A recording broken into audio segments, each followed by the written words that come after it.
మన దాంట్లో ఉండే బాధాకరమైన విషయం ఏంటంటే ఒక బైకర్కి ఇంకో బైకర్ ఎప్పుడూ రెస్పెక్ట్ ఇయ్యడు. ఒక పెద్ద బైక్ చూస్తే చిన్న బైక్ వాళ్ళకి ఏమవుతుందో తెలియదు కానీ వచ్చేస్తారు రేస్కి. దొరుకుతుందో లేదో ప్లేస్ అసలు.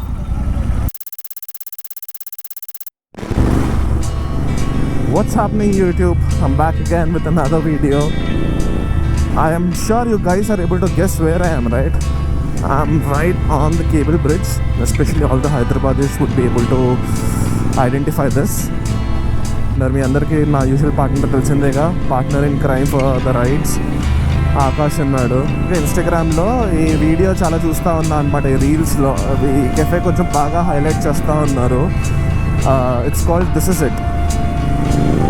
So it's also in the 5th Avenue of Sainik Puri, and I thought, why don't we just go there and have a look. Anyways, it's a newly opened cafe and I really liked it, so I thought, why not. And one more thing is, today is Sunday, so I'm sure you guys would be watching this vlog on Monday. And Sunday రోజు ఆ Begumpet road అంతా చాలా ఖాళీగా ఉంటుంది.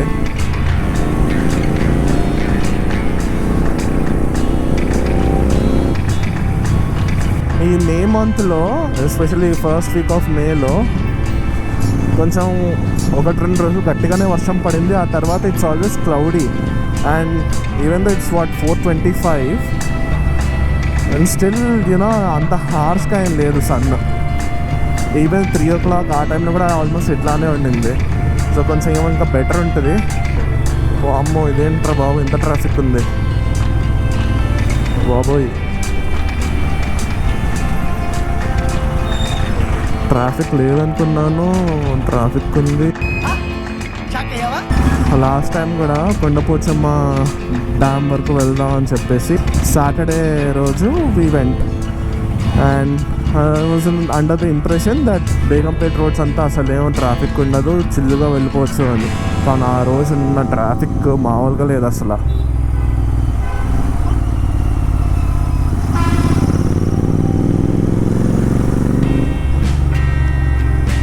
ఇదేంటమ్మా పడుకున్నావు? And also to all the non Hyderabadi folks, ఈ right side చూసేదంతా this all KBR park.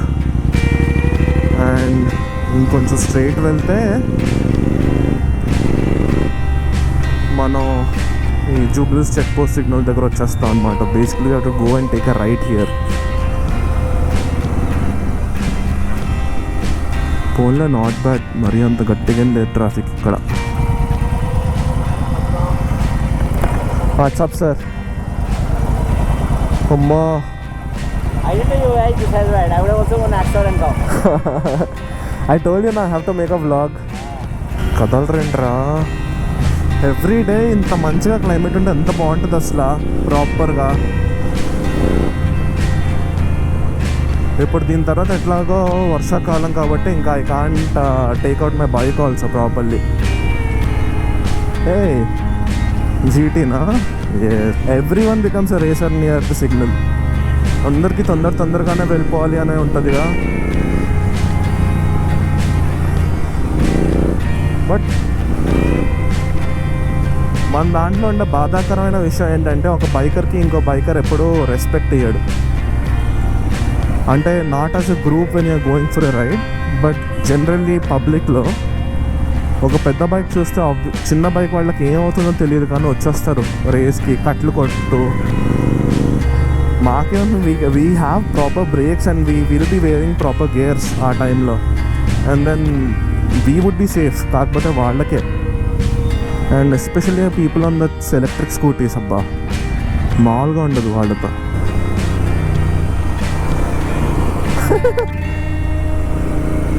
చెప్పా కదా, అందరూ రేసర్లే. మండే టు ఫ్రైడే అసలు ఆ వర్క్ ఉండి ఈ 2 days టైంలో ఇంకేం ఉండదు, జస్ట్ రైడ్ చేయాలనే ఉంటుంది మూడంతా. కాఫీ కోసం 5 kilometers వెళ్తున్నాం అనమాట ఇప్పుడు మనం. అదే కాఫీ అనే కాదు, కొంచెం ఫుడ్ కూడా. బట్ దెన్ అగైన్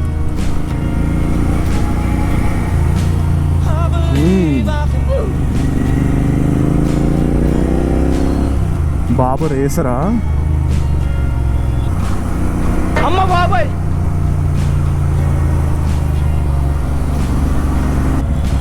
కాదు, ఫాస్ట్ నడపాలనే నడుపుకోవచ్చు, కానీ నడపాల్సిన చోట నడపాలబ్బా. పోనీ నడుపుతున్నావు అన్నా కూడా నాకు సరిపడా బైక్ కూడా కావాలిగా.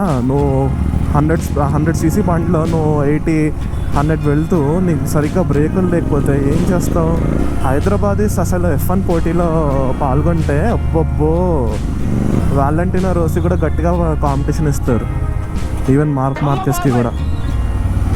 9100 తిరిగింది అండ్ ఫినిష్ నా టైర్స్. ఎస్పెషల్లీ ఆ రేర్ టైర్స్ అయితే నాకు గ్రిప్ రావట్లేదు. దానికన్నా మంచి టైర్లు అంటే ఇంకేది లేవు కూడా సిఎట్ కన్నా ఈ బండికి. లేదంటే ఇది పిరెల్లీది స్ట్రీట్ ట్రైల్స్ అని ఒక టైర్ ఉంది. That I have to go and by. And that it self will cost like 22,000-23,000 just for the tyres. But మంచిది. 150 సెక్షన్, 150-140 సెక్షన్ టైర్స్ ఇవి. సో కార్నరింగ్లో కొంచెం బాగా గ్రిప్ ఉంటుంది. అండ్ ఈ సిఎట్తో పోలిస్తే దట్ ఈస్ వే బెటర్. పెట్టచ్చు యాక్చువల్లీ 22,000 దానికి. ఏంట్రా ఇది మధ్యలో? నేను లంచ్ చేయకుండా బయటకు వచ్చేసాను. సో బేసిక్ గట్టిగా ఆకలిస్తుంది అనమాట. సార్ ఆగండి సార్.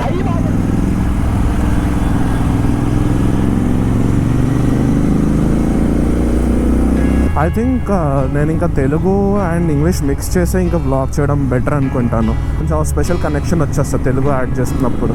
ఏమంటారు పీపుల్? క్యా బోల్తీ హై జనతా. మధ్యలో హిందీ కూడా. నాకు ఇంకొక చిన్న భయం ఏంటంటే ఈ బైక్స్తో మనం వెళ్ళడానికి స్పీడ్ గట్టిగానే వెళ్తాం, కానీ మనకి ఏదన్నా అయినా కూడా సడన్గా బ్రేక్ కొట్టినా కూడా మన బండి ఆగిపోద్ది. కానీ కాన్స్టెంట్గా రేర్ వ్యూ మిర్రర్లో చెక్ చేసుకుంటూ ఉండాలన్నమాట. ఎందుకంటే మనం ఆపిన స్పీడ్తో వేరే వాళ్ళు ఆపరు కదా, ఆపలేరు యాక్చువల్లీ. అరే లెఫ్ట్ ఇండికేటర్ వేసి స్ట్రీట్ ఎందుకు వెళ్తున్నావు భయ్యా? సండే రోజు కూడా గట్టిగానే ఉన్నారనమాట జనాలు తిరగడానికి. నాకు యాక్చువల్లీ చాలామంది అడిగారనమాట, can you use this 650 as a daily drive అని చెప్పి. నా సజెషన్ అయితే or my advice would be a strong no. Because one thing, డెఫినెట్గా you have to pay a premium to buy this bike ఒకటి. ఇంకోటి ఏంటంటే మెయిన్ ఇప్పుడు free servicings ఉన్నాయి. బట్ నేను యాక్చువల్గా కనుక్కున్నప్పుడు వేరే వాళ్ళని, ఫ్రీ సర్వీసింగ్స్ అయిపోయాక labour cost it self would add up to some 2,000 or 3,000 rupees. Still labor cost would be 2,000 to 3,000 rupees. ఆ తర్వాత మళ్ళీ ఆయిల్ ఇంకో 2,000 అండ్ ఆల్ అది అవుతుంది. బట్ ఆయిల్ అయితే లైట్ బికాజ్ ఎవ్రీ 10,000కి మనం మార్చుకుంటాం కాబట్టి.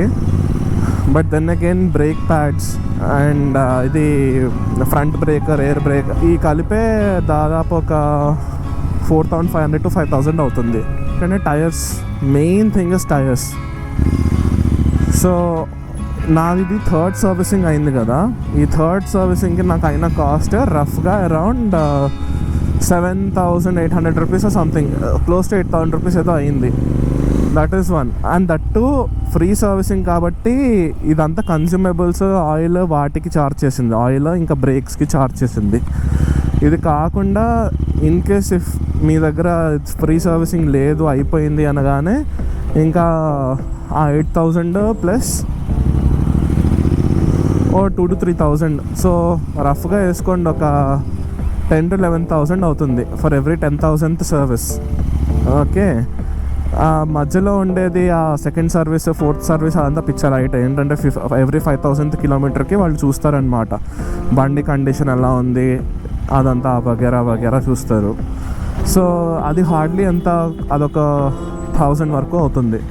బట్ మళ్ళీ ఫ్రీ సర్వీసింగ్ లేకపోతే labour cost would be 2,000 to 3,000. Added to that ఒక 1,000 రూపీస్. సో పర్ సర్వీసింగే అంటే without, in case if you're not having a major service and general చెకప్కి కూడా you will be expecting close to ఒక 5,000 వేసుకోండి, 4,000 to 5,000 rupees అవుతుంది.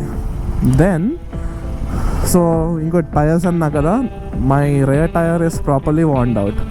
So నేను ఇంకా చేంజ్ చేస్తే, బికాస్ నేను ఒకవేళ టైర్ చేంజ్ చేయాలంటే I'm not that person who would change వెనకాల టైర్ ఒకసారి, ముందు టైర్ ఇంకోసారి అని చెప్పి రెండు ఒకేసారి చేంజ్ చేస్తాను.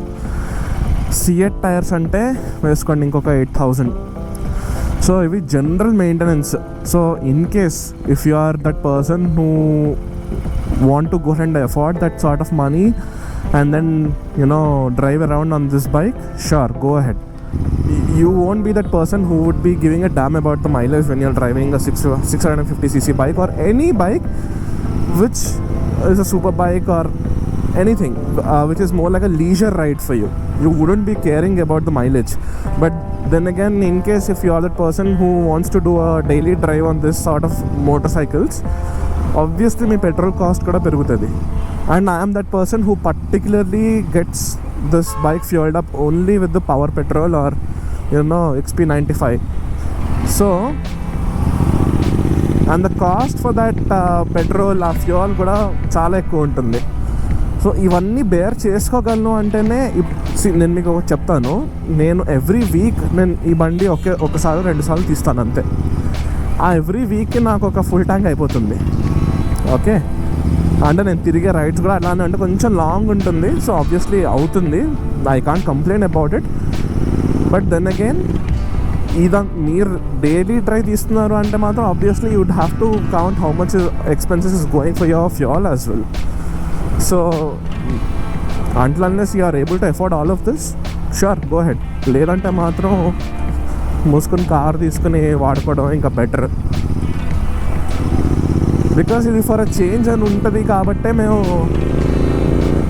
తీస్తాం. కానీ మిగతా ఇది డైలీ డ్రైవ్గా తీస్తే మాత్రం ఇంకా there is no fun at all. Fun ఉంటుంది కానీ at the same time summer టైమ్స్లో మీ కాళ్ళు కూడా బార్బిక్యూ అయిపోతాయి. ఈ ట్రాఫిక్కే ఈ వీడియో చేస్తున్నప్పుడే నా కాళ్ళు ఆల్రెడీ గట్టిగా కాలిపోతుంది అనమాట, స్లోగా వెళ్తున్నా కాబట్టి. బట్ నేను బండి కొన్న కొత్తలో అయితే ఎవ్రీ డే తీసేవాడిని. ఎవ్రీ డే నా మంత్లీ ఎక్స్పెన్సెసే అప్పుడు ఆల్మోస్ట్ పెట్రోల్కి ఒక్కటే అది కూడా ఆ టైంలో నేను నార్మల్ పెట్రోల్ వాడుతుండే, నాట్ ఈవెన్ పవర్ పెట్రోల్. దానికే నాకు ఈజీగా ఒక 15,000-16,000 అయిపోయిందనమాట. అంటే ఇక్కడిక్కడే బేసిక్గా ఫన్ అనమాట. కొన్న కొత్తల్లో ఉంటుంది కదా, ఇప్పుడు కూడా ఉంటుంది. But the only thing is నేను ఇంకా ఆపుకోగలను అనమాట. కాదు బాబు ఇప్పుడు వద్దు, సండేలు సాటర్డేలు ఉన్నాయి కదా అప్పుడు తీసుకోవచ్చు అని చెప్పి నేను ఇది ఇంటర్సెప్టర్ 650కి మాత్రమే చెప్తున్నాను ఈ ఎక్స్పెన్సెస్. ఇప్పుడు ట్రయంఫ్ ఇది ఆ బార్న్విల్ ఉండనియండి, లేకపోతే స్పీడ్ ట్విన్ ఉండనియండి, అటువంటివి అయితే ఆబ్వియస్లీ ఇంకా ఎక్కువ ఉంటాయి. Third wave coffee, okay. అసలు ఈ 5th అవెన్యూలో మాత్రం గట్టిగా ఉన్నాయి కెఫేలు. మన జూబ్లీస్ కూడా అన్నీ ఉండవు.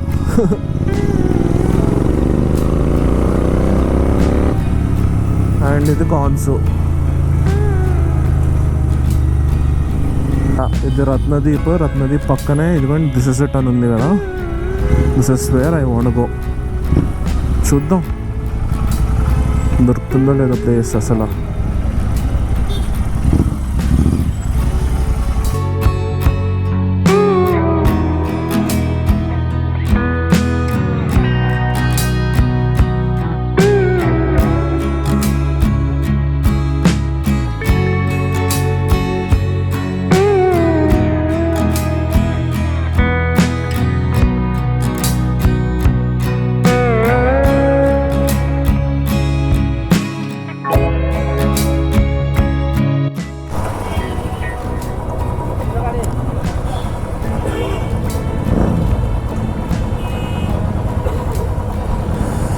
సో ఫర్ అ చేంజ్ మన ఆకాష్ నడుపుతున్నాడు అనమాట నా బండి, and I'm driving his bike. So yeah, that was that cafe. పెద్దగా రికార్డ్ చేయడానికి నేనేం ప్రాపర్గా ఏం చూపించలేదు because they were people around. So obviously అందరూ ఇంకా రికార్డ్ చేస్తున్నాం అంటే ఇంకా దే మైట్ ఫీల్ ఎంబారెస్డ్, అందుకోసం నేను రికార్డ్ చేయలేదన్నమాట. బట్ ఐఎమ్ షూర్ మీ అందరికీ ఆ గ్లిమ్స్ లాగా చూపించాను. So I hope you guys are able to enjoy this video, and make sure to like, share and subscribe guys. I'll see you in another one. Bye bye.